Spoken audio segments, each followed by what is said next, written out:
Thanks for joining us tonight. I'm Alex Bell, and this is To the Point. The Mosquito Fire is spreading rapidly through Placer and El Dorado counties, quadrupling just in the past 24 hours to nearly 30,000 acres. And you can text the word fire to 916-321-3310 for the latest information and resources. And we have been on the fire lines of this fire since it started back on Monday night near the Oxbow Reservoir in Placer County. We know that homes were destroyed in the community of Michigan Bluff. The flames then jumped the American River yesterday, forcing mandatory evacuations in El Dorado County, including the communities of Volcanoville and Georgetown. Kurt Rivera has been in the area throughout the day.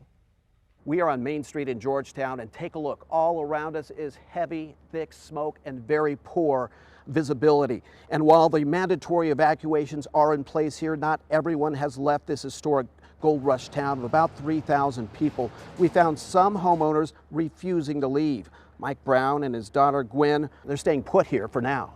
So we're as packed as we can be, but my goal is to leave as late as possible. I think the most important thing for me is knowing that my family is safe, my animals are safe, and my students are going to be okay. Now, we also drove through Volcanoville, just a short distance away from Georgetown, and we saw some minimal property damage. Now, Otter Creek School came dangerously close to burning down, but firefighters were able to stop the flames just a few feet from the building. Now, tonight there will be a town hall meeting on the Mosquito Fire. It will include the El Dorado County Sheriff, U.S. Forest Service, and CAL FIRE. It takes place at 6:30 right now at Sutter's Mills School in Placerville. Just absolutely devastating. And we also know that the community of Forest Hill, it is still standing. Brandon Ritteman was there today covering the Mosquito Fire. He says that the fire breaks, they are working. Access to Forest Hill Road has been closed at I-80 in Auburn to allow emergency personnel to focus on that fire. And then here is a live look at the evacuation map for the Mosquito Fire. The areas in red are under mandatory evacuations. Those in the yellow are under evacuation warnings. And if the situation gets worse near you, trust your gut and do not be told to wait to evacuate. Again, you can text the word fire to 916-321-3310. We will have the latest information and resources right there. Let's go ahead and take a look over downtown Sacramento tonight. The sky is somewhat hazy and the fire smoke is just spreading all around our region. It's even led to some events being canceled, actually. We will have another fire update at the end of the show as well. All right, to tonight's main point. Schools around the county are facing a crisis. There are not enough teachers to fill the classrooms. In California, it's no different. The State School Board Association says that there are about 100,000 teachers behind where we need to be to provide a high quality education to students. And states like California are even easing requirements for teachers in the classroom. And all week, we've been speaking with local educators to try to get to the bottom of what's going wrong and what's being done to remedy the issue. And tonight, we're talking about the retirement pool and how California is trying to improve their recruitment. One teacher says that something different must be done to bring people into the profession. I've heard more teachers who are in their 40s this year saying that they've gone onto the CalSTRS website with the pension calculator and said, what would happen if I actually did retire this year or next year, than I've ever heard before. They're kind of joking, but they're also kind of not joking. If things get worse, they're looking for a way out because they don't know if they can continue doing this for another 20 years. And that's horrifying. I'll be retiring in not too much longer, and they'll be the ones who are leading the school and helping the new teachers acclimate. They can't go. And so that has me very concerned. If they're looking for a way out, that's kind of scary. Diana Lambert, who is the senior education reporter at EdSource, a nonprofit publication that focuses on education right here in California, explains the bigger picture. Just the fact that we have a large group of teachers retiring naturally. We had a big group of teachers in a certain age group who are now retiring. Then we had a 25% increase in retirements in 2020 because of COVID. It has leveled off, but it's impacted us greatly. And although we did have a slight uptick in teacher candidates graduating, it's not enough. It just isn't enough. Now we have other teachers retiring, leaving early. They're not counted in the retirement numbers. So leaving early because of bad behavior, the lack of support from administration in some cases, and just, general feeling that people don't appreciate teachers. I'm seeing more considering things in education outside of teaching. More of them thinking, I think I want to go to the county level. I think I want to go to the district level. I think I want out of the classroom. Not necessarily wanting to leave the profession of education altogether, but wanting to find ways to love what they do, but not do it in the classroom anymore. And that makes me sad, because I feel like there's some amazing teachers who have real connections with kids that are burning out. And with teachers retiring, recruiting new teachers is crucial. So how has California addressed the issue? They put $2 billion in the last 4 years into teacher training, retention, and recruitment. There's several new programs that are in place, residency programs, as well as just grow your own programs where districts will train their bus drivers, clerks, etc. People with bachelor's degrees generally, put them through a credential program that the state pays for. We've got to do something different if we're going to bring people into the profession. Troy Flint, who is the Chief Information Officer for the California School Boards Association, says more needs to be done at the state and federal level. When we treat the situation with the urgency it deserves, that we'll be able to make a dent in this situation and eventually get back to sea level. But it's going to take a real concentrated effort of will to do that. And we haven't seen that at the state or the federal level yet. There have been incremental programs, grant programs, both at the state and at the federal level, but we need something much more monumental to equal the task. We need to look at things like scholarships for people who are entering the teacher profession, debt forgiveness programs that really work, unlike the ones we have, which almost nobody can qualify for. We need to make the conditions better for teachers in schools so the position looks more attractive. We need to increase compensation as well. This can't just happen at the local level. There needs to be a lot of support where there's more power, where there's more resources. That's at the state and federal level to drive this. I would love for us to pay our student teachers. They need to be paid. We're asking them to take on more student debt, to do an apprenticeship job that we're not paying them to apprentice. Other professions, you get an apprentice wage. We're not doing that. We're like, this is part of your schooling and you can't work while you do it. So you're gonna take on more debt in order to become a teacher. But if we paid them an apprenticeship wage, it says you're valuable, we want you in this profession, we're willing to pay you to apprentice. There are still lots of people who want to work with kids and they love their subjects. I get to teach some of the greatest books ever written, and that's very fulfilling for me when I see a kid's eyes light up and really get into the works that we're studying, and that's really powerful for me. But if you've never done the job and you don't know what it's like to see that happen with a kid, then that may not be something necessarily that will pull you past all of those other barriers into the profession. One of the first steps that we need to take as a nation, as a state, as local communities to addressing the teacher shortage is to restore respect to the profession of teaching, or maybe give it proper respect for the first time. That can take the form of increased compensation. It can take the form of improved working conditions. At the beginning of the year, I always write a letter to my students, and then I have them write a letter to me. And I've used the same quote for many years as part of that letter, and it comes from King Lear by Shakespeare. And King Lear says, "Nothing comes of nothing." And I use that to talk to the kids about how if you can give me something, I can work with you. If you give me nothing, then it makes it that much harder.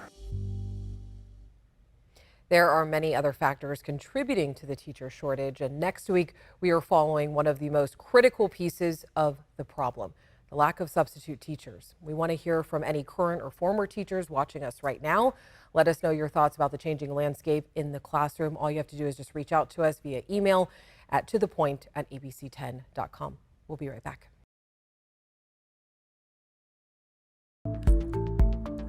We're taking a moment today to celebrate California's 172nd birthday.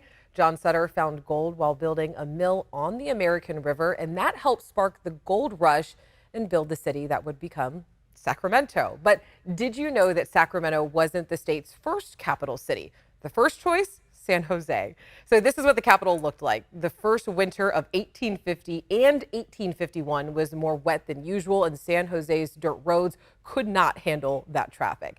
The capital was then moved to donated land that would become Vallejo, but that didn't work either. So the capital was moved once again to Benicia, and eventually in 1854, the capital was moved back to Sacramento. And California became the 31st state on this day in 1850. The Golden State has since been shaped by a diverse group of people who have traveled here in search of better opportunities, a better quality of life, and of course, breathtaking beauty. So here's to 172 more years. We'll be right back. The American Farm Bureau is projecting a rocky road for cattle producers. The drought, inflation, and fuel costs all playing a big role. So John Bartell took a trip to the backroads of Modoc County to better understand the state's cattle industry.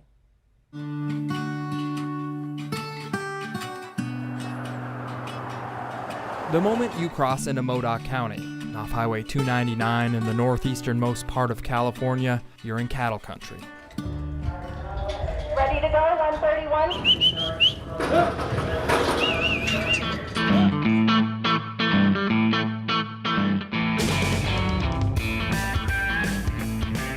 Just west of the Nevada state line are grass-rich valleys and lush mountains for grazing. Farmland here covers more ground than the blacktop roads in the rural towns. But even inside the county's smallest town, raising cattle is a way of life. My little brother's on a feeding tube, so we milk her and use the raw milk to feed him with. Every morning and once again in the evening, Buddy Thola walks his 4-year-old Jersey milking cow Daphne down Center Street in the little town of Cedarville. He's autistic, and pretty much he can't eat, so he has a feeding tube. My mom makes his formula every morning. Buddy's adopted brother Ben is often waiting for him. Daphne's pasture is only a few blocks from their mother's backyard, where all the milking takes place. I've adopted 5 kids. So he was a preemie born at 24 weeks. I got him at 9 months right from NICU. He was on oxygen and all kinds of meds. Ben can't swallow food, and regular formula made him sick as a baby. But after following a homeopathic recipe, Ben's mom, Corinne Hines, found success in making a homemade unpasteurized milk formula. Ben has been surviving on it for 13 years now. Within 2 years, he was off all his meds and everything. He's able to have a quality of life he never would have had before. Cattle bring a quality of life that keep many in Modoc County from leaving. With their son Lane strapped in the back seat, 4th-generation rancher John Arachi and 6th-generation rancher Kelsey Arachi drive their pasture in Surprise Valley looking for newborn calves. What? Bull? Yeah. There is no modest way to grab an afterbirth covered animal and castrate it in front of its nervous mother. But Kelsey and John make it look easy. This steer is the newest addition to their herd of about 120 animals, which is a small ranch around here. Yeah, I mean, the bigger you get, probably the more profit it is, but we like to stay where we are and make sure all animals are taken care of. Rising fuel, fertilizer, and feed prices have made it increasingly hard for smaller ranches around here to make a profit. Kelsey and John subsidize their ranch by selling and transporting hay across California. But if they don't get top dollar for their cows, the farm loans simply don't get paid. It's a hard way of life, but it's worth it. It's very worth it. Dollar bill, $1. I'm gonna be the dollar bill, $1. Here, $1, 2, 3, 4. Stop, 177. O'Sullivan. Helping to get ranchers around here the top dollar they need is auctioneer Jerry Kursig. The people in agriculture are salt of the earth, honest, hardworking people. Jerry describes himself as a local boy who gets around pretty good for being in his 60s. Drought, recession, and even disease are just a few of the hardships he's seen ranchers endure ever since he and his wife took over the Modoc auction yard in Alturas. But in his mind, government is the real thorn in ranchers' sides. Is government, government, government. Too much overreach. Just too much overreach. Next one, the same way, 131 for problems. Although you can find young folk working the cattle chutes at the auction yard, Jerry sees far too many of the youngsters leaving Modoc County for careers outside the cattle industry. Age is a huge issue in the cattle industry. It's a lot of work. It's a lot of work.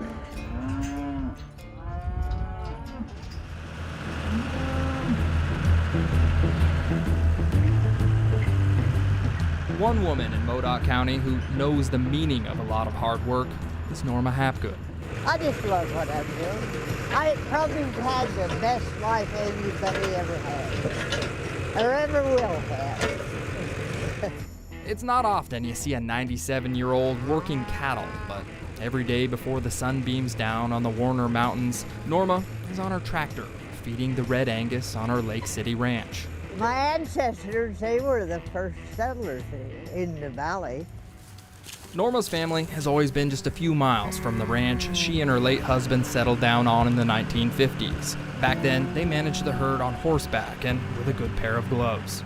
And rope, oh my God, I like to rope. You like to rope? Oh, yes.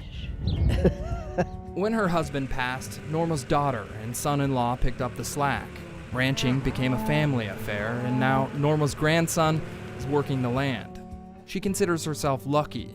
Lucky for the land she's on, lucky for her family who's still working it, and lucky for all that Modoc County has given her and her neighbors. You know, when the sun's coming up and thing, and come here and look across there, it's just beautiful. You can't take life that serious. You got to enjoy what you're doing. From cattle country in Modoc County, I'm John Bartell. Hope to see you on the backroads. Let's go ahead and stay outside and take a look at the Gilmore backyard. Another hot day, but let's get straight to our temperatures right now. Sacramento is seeing 102, Stockton 106, and don't forget that flex alert is still in effect. Make sure that you're mindful of your lights and AC. Quick check of your 10-day forecast here. Finally, a little bit of a cool down as we get closer to Sunday, but still pretty warm. Here's a live look at the evacuation map for the Mosquito Fire. Again, the areas in red are under mandatory evacuations.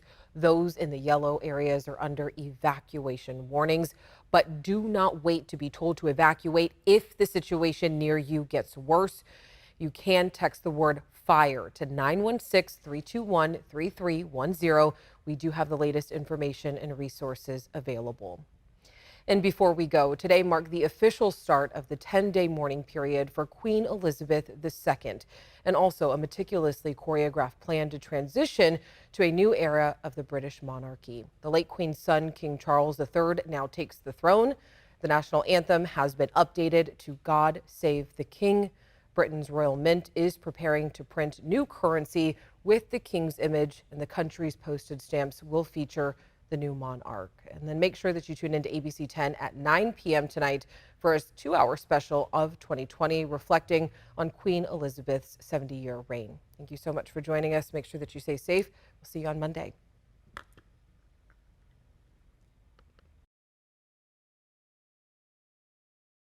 Hey, it's Alex. Just wanted to say thank you so much for watching.